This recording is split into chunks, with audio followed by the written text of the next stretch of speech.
Matapos patunayan ng ilang mga political expert na tila planted o scripted ang pagkakahuli ng 13.3 billion worth of shabu, interview ni PBBM mas lalong nag-viral dahil sa pagniwi ni Benhur Abalos. Yes, you heard it right. Ito ang pinakabagong kontrobersyang kinakaharap hindi lamang ng Marcos administration, kundi lalo na ng Department of Interior and Local Government Secretary na si Benhur Abalos matapos siyang tukuyin ng ilang netizen na mukhang bumabatak raw ang kalihim dahil sa gestures ng kanyang bibig o pagniwi ng kanyang mga panga na tila nasapul ng kamera. Kahit wala raw tilang ninungoy ang pagkain, bakit pangnay ang niwi ni Benhur Abalos sa nasabing viral interview? Kung titingnan raw ay tila parang normal lamang o simple at walang ibang nangyayari bukod sa pagsalita ni PBBM sa nasabing media affairs conference. Ngunit nang ma-zoom ng ilang netizen ang viral video, dito kanilang napagtanto na bakit parang hindi raw mapigil ni Secretary Abalos ang paggalaw ng kanyang panga. Ulit-ulit daw di umano ang pagniwi ng kanyang mga bibig na ayon sa ilang netizen, di umano'y kaparehas kung paano raw ang pagniwi noon ni PBBM ng akusahang itong adik.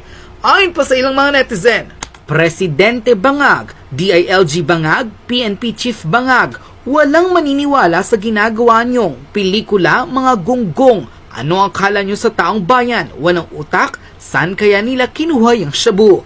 You wanna tips if gusto nyong malaman kung adik ba yung tao? Tingnan nyo yung panga or bibig. Gumagalaw yan kahit walang kinakain. Totoo yan. Abalos, mag-best friend nga kayo. Jerry, masyadong halata. Kalma ka lang. Hirap bang kontrolin? Narito ang buong balitang tiyak ikagugulat ng maraming Pilipino matapos ang viral interview ni President Bongbong Marcos sa Batangas City kung saan nasa batraw di umano dito ang 13.3 billion worth of shabu kung saan dahil lamang sa nasabing interview tila nabuko raw di umano ang secretary ni si Benhur Abalos sa magpakailang beses pagniwi ng kanyang labi. Tanong tuloy ng maraming netizen, bumabatak raw ba ang kalihim? Narito panoorin ang full video.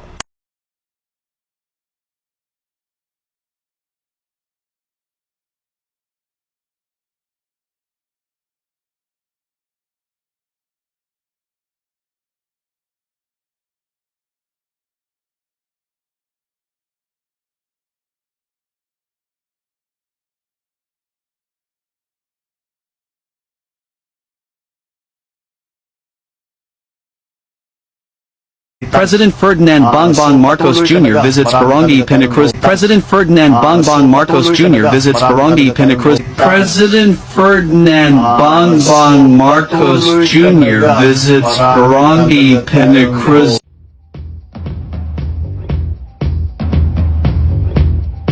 Guys, ayokong magbintang. At Okay, para hindi na kayo ma-excite. Okay, papakita ko sa inyo. Basta ha, mag-ingat palagi. Pero kayo na ang bahala mag-isip, okay? Kayo na ang bahala mag-isip. Okay, tingnan nyo to. Ayan. Tingnan nyo mabuti. Ang huli natin is already 13.2, 13.3 tons. So patuloy talaga, marami talaga tayong nahuhuli. At this is the approach that we are taking to the drug war. Ang ating ginagawa, we take apart, binabaklas natin yung mga sindikato, kahit sino man. Ang nakita natin may kasabwat dito sa drug trade. Kahit sino man, kahit politiko ba na powerful politician o na police o kung sino man, talagang iniimbestigahan natin. Kaya nagkaroon ng ganitong klaseng mga operation at nakahuli tayo ng kalaki-laki na 1.8 tons. Ayan. May nakita ba kayo? Shh. Huwag na natin ipagsabi, okay? Huwag na nating ipagsabi. So, kayo nang bahala mag-isip at kayo nang bahala umintindi at mag-analyze ng mga bagay-bagay kasi ayaw kong magbintang. Ayaw nating mag-assume. Ang sa akin lang is parang may nakakalata ako. Ewan ko lang kung mali ako pero parang may nahahalata ako.